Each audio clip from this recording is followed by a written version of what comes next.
चलिए कमोडिटी बाजार में आज क्या हलचल है इस पर सबसे पहले फोकस करते हैं। शुरुआती गिरावट के बाद सोने में कुछ रिकवरी है और घरेलू बाजार में इसका दाम करीब 100 रुपए बढ़कर कारोबार हो रहा था, लेकिन अब वो जो बढ़त है वो कम हो गई है। करीब 30 पॉइंट्स की बढ़त बची है। फ्लैटिश ट्रेंड, लेकिन ग्लोबल मार्केट में ये $1320 के ऊपर आया था और तभी वो सपोर्ट मिला था, और जब वहां पर वो 1320 के नीचे गया तो वापस भारतीय बाजार में भी कुछ कमी आई। हालांकि कच्चे तेल की बात करें तो वहां पर शुरुआती बढ़त थी और वो अब कुछ कम हो गई है और इसका असर आप भारतीय बाजार पर देख सकते हैं। भारतीय बाजार में हल्की गिरावट के साथ करीब 0.35% के प्रेशर के साथ इस वक्त कच्चा तेल ट्रेड कर रहा है, लेकिन बेस मेटल्स फोकस में है आज, क्योंकि काफी ज्यादा वॉलेटिलिटी देखने को मिल रही है। सारे बेस मेटल्स का एक डायरेक्शन नहीं है, कुछ ऊपर कुछ नीचे। कॉपर मात्र 0.2% ऊपर है, लेकिन एल्यूमिनियम करीब % से ज्यादा 0.65% की गिरावट के साथ ट्रेड कर रहा है। लेकिन निकल में आज काफी अच्छी तेजी है, 1% से ज्यादा की बढ़त के साथ वहां पर ट्रेड होता हुआ। आज ईसीबी की ब्याज दरों पर फैसला भी आने वाला है और उसके पहले थोड़ा वॉलेटिलिटी देखने को मिल रही है आज बेस मेटल्स में। लेकिन एग्री कमोडिटीज में मेंथा की चाल काफी तेज है, लगातार तेजी देख रहे हैं, लेकिन धनिया वहां पर आपको आज गिरावट दिखाई देगी, प्रेशर के साथ ट्रेड कर रहा है। लेकिन वहीं मसाला पैक में ही इलायची बढ़त के साथ कारोबार कर रही है और ग्वार ने वापस जोर पकड़ा है, 0.62% की बढ़त के साथ ट्रेड करता हुआ। हमारे साथ मोतीलाल ओसवाल कमोडिटीज के नवनीत दमानी और एंजल कमोडिटीज के अनुज गुप्ता जुड़ रहे हैं। आप दोनों का बहुत बहुत स्वागत है। सबसे पहले आप दोनों की हॉट पिक्स लेना चाहूंगी। अनुज, आपकी तरफ से आज के लिए हॉट पिक्स। हमारी तरफ से हॉट पिक में हमने देखा कि कार्डमम के अंदर काफ़ी अच्छा ब्रेकआउट देखने को मिला है और कार्डमम ने भी पिछले 2 दिनों में काफ़ी अच्छी रैली दी है।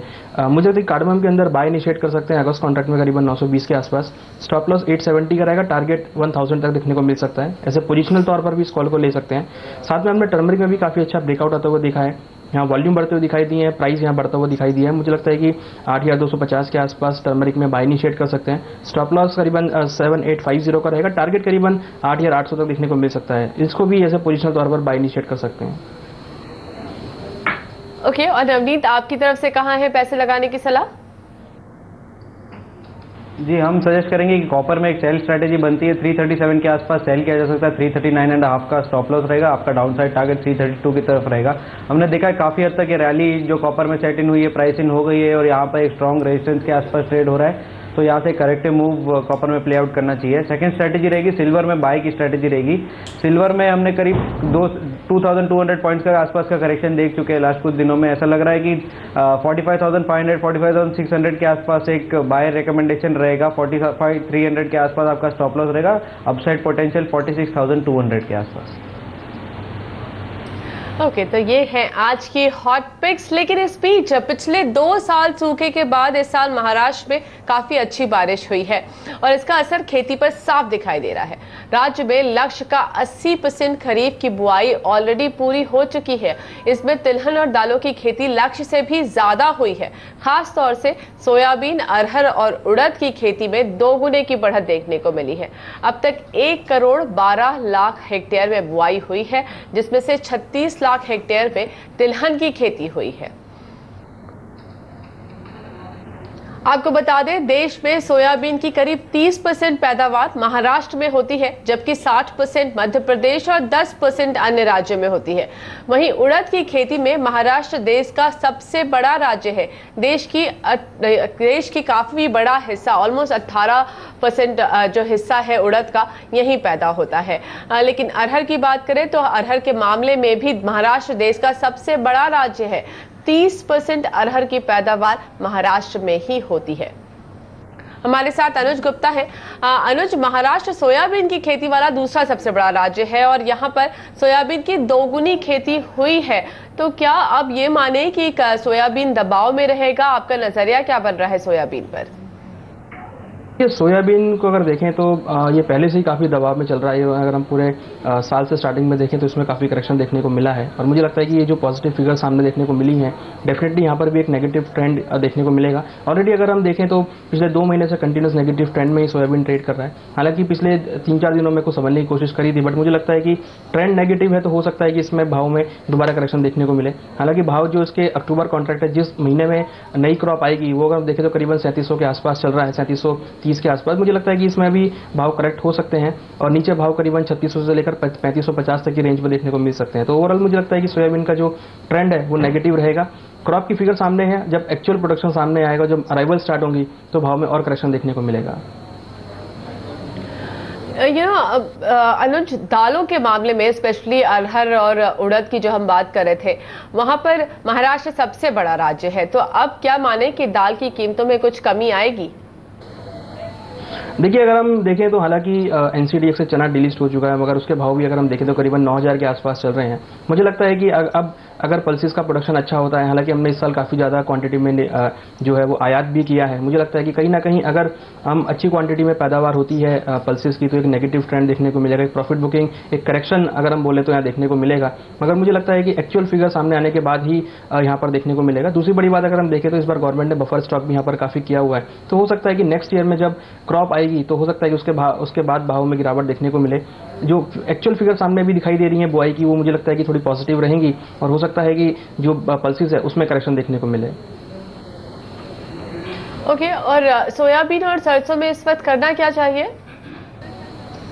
देखिए, सोयाबीन सरसों में मुझे लगता है कि ओवरऑल अगर हम देखें तो जो ट्रेंड है वो नेगेटिव बना हुआ है, तो सोयाबीन और सरसों में मुझे लगता है कि बिकवाली करके चलनी चाहिए। सोयाबीन में जैसा कि मैंने बताया कि 3600 से लेकर 3550 तक का टारगेट देखने को मिल सकता है। वैसे ही आराम सीड में मुझे लगता है कि नीचे भाव अब दोबारा से नीचे करीबन 4850 से लेकर 4800 तक देखने को मिल सकते हैं। तो ओवरऑल अगर हम एडिबल ऑयल की बात करें तो लगता है कि आने वाले 1 या 2 महीने में पूरे एडिबल ऑयल पैक में नेगेटिव ट्रेंड देखने को मिल सकता है।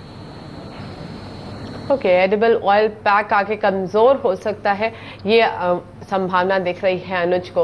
लेकिन इस बीच अगर हम बेस मेटल्स की बात करें तो एल्यूमिनियम दबाव पे है और उसको छोड़कर ज्यादातर बेस मेटल्स आपको हरे निशान में दिखाई देंगे।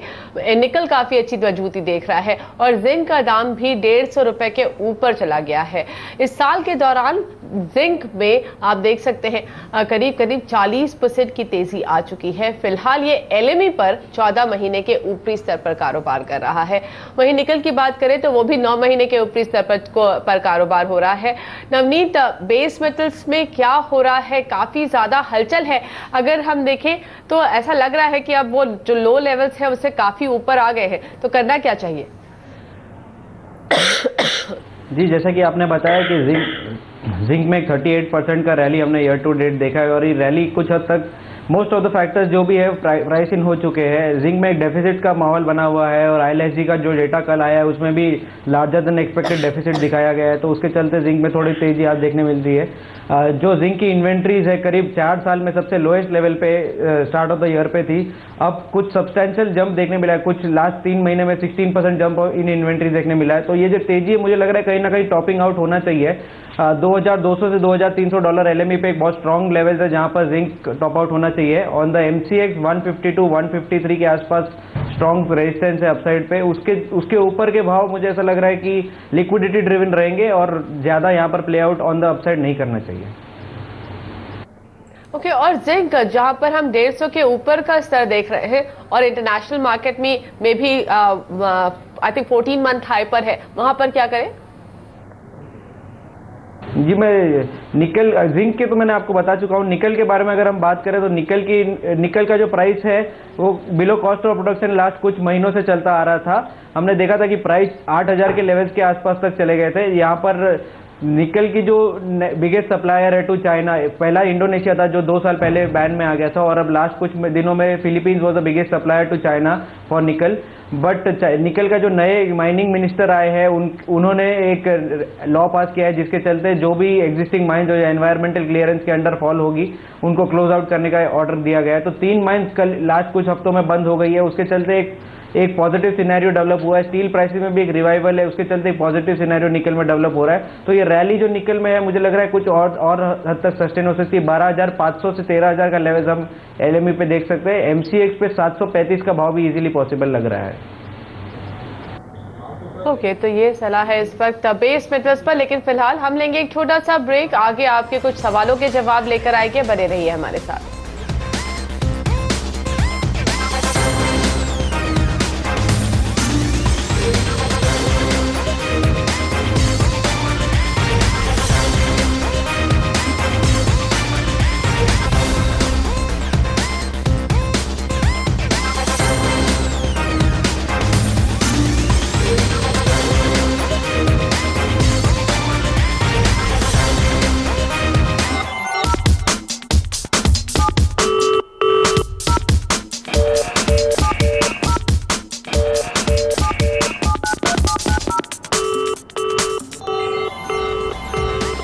आप देख रहे हैं कमोडिटी कॉल।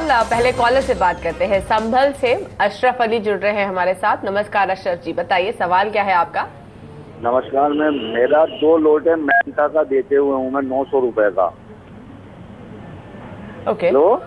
मेंथा लगातार तेजी देख रहा है, आपने 2 लॉट बेचे हैं। अनुज, क्या सलाह देंगे आप इनको। देखिए मेंथा में अगर देखें तो ट्रेंड जो है वो पॉजिटिव है। हमने देखा है कि जो मेजर इसका एक रेजिस्टेंस लेवल था 880 890 का, वो वहाँ ब्रेक हुआ है। साथ में अगर देखें तो वॉल्यूम्स यहाँ बढ़ते हुए नजर आए हैं। हालांकि जो इनकी पोजीशन है अभी जो भाव है वो ज़्यादा ऊपर नहीं गए हैं। मुझे लगता है कि अगर थोड़ा सा भाव नीचे मिलता है तो एग्जिट कर लें और बाइंग की पोजीशन क्रिएट कर सकते हैं। हमें लगता है कि आने वाले टाइम में करीबन 980 से लेकर 1000 रुपये तक के टारगेट दिखने को मिल सकते हैं। तो अगर ये शॉर्ट से एग्जिट करके बाइंग का पोजीशन बनाते हैं तो मुझे लगता है कि जो उनका लॉस होगा वो बाइंग साइड में कवर होने के चांसेस हैं। ओके, तो ये सलाह है। मेंथा में मजबूती का ही रुख दिखाई दे रहा है। अगर आपको यहाँ पर कहीं भी गिरावट मिले आप निकलने की कोशिश करिए और उसके बाद आप वहां पर पॉजिटिव यानी कि खरीद की पोजीशन बना सकते हैं। अगला सवाल एसएमएस से राहुल से आया है। इन्होंने महाराष्ट्र से हमें ये एसएमएस भेजा है। कच्चे तेल में निवेश करना चाहते हैं। नवीन, क्या सलाह देंगे आप इनको। जी, क्रूड ऑयल एक बहुत चॉपी रेंज में चल रहा है। $45 on the lower side, $50 on the up side. अभी लोअर बैंड के आसपास चल रहा है, $46 के आसपास। यहाँ से करीब 50 से 60 रुपए का डिप आएगा तो क्रूड ऑयल बाई किया जा सकता है। अपसाइड पोटेंशियल रहेगा 3150 के लिए, बट बाइंग स्टॉप लॉस आपका रहेगा 3030। ओके। अगला सवाल व्हाट्सएप के जरिए हमें बैतुल मध्य प्रदेश से विलास जोशी ने भेजा है। इनके पास कपास खली है, 1 लॉट इन्होंने बेची हुई है 2565 के भाव पर। अनुज, यहाँ पर भी हमने कपास पे भी काफी ज्यादा जोर से तेजी आते हुए देखी। कपास खली आज गिरावट के साथ कारोबार कर रही है, लेकिन इनका जो सेलिंग का प्राइस है वो 2565 का है। तो इनको क्या करना चाहिए। देखिए रिसेंटली हमने देखा था कि कपास खली ने करीबन 2776 का हाई बनाया था और वहाँ से ऑलमोस्ट भाव अगर देखें तो 100 रुपये टूट चुके हैं। और जो ट्रेंड है कपास खली का, या अगर हम कॉटन की बात करें या कपास की बात करें, तो जो ट्रेंड है वो पॉजिटिव है। क्योंकि इस साल जो प्रोडक्शन है अगर हम पूरे अक्रॉस द ग्लोब देखें तो वो कहीं ना कहीं काफ़ी कम बताया जा रहा है, तो जिसकी वजह से इसमें पॉजिटिव ट्रेंड बना हुआ है। मुझे लगता है कि ये मौका है जो शॉर्ट में है उनको एग्जिट करने का। तो मुझे लगता है कि जो शॉर्ट में है उनको निकल जाना चाहिए, क्योंकि हमें लगता है कि लॉन्ग टाइम में कपास, कॉटन और एनसीडीएक्स कपास तीनों ही सेगमेंट में तेजी का माहौल देखने को मिलेगा। तो जो शॉर्ट में है वो एग्जिट करके बाइंग की पोजीशन क्रिएट कर सकते हैं। तो अभी मौका है, थोड़ी गिरावट है, मुनाफा वसूली देख रही हैं कपास भी और कपास खली भी, तो आप निकलने की कोशिश करिए। और अगर आपको पोजीशन बनानी है तो खरीद की पोजीशन बनाइए, मजबूती दिखाई दे रही है। लेकिन चलिए अभी हम लेंगे यहाँ पर एक छोटा सा ब्रेक और ब्रेक के बाद आपके कुछ और सवालों के जवाब लेकर आएंगे। बने रहिए।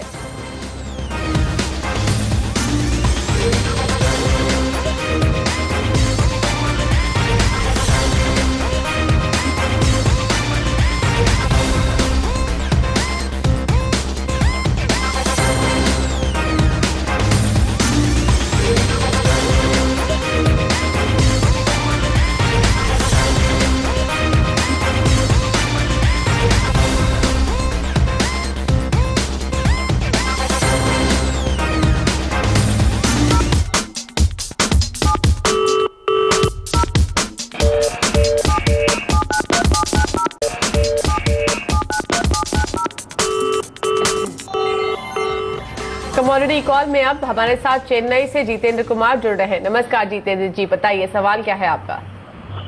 Hello madam. हेलो जी।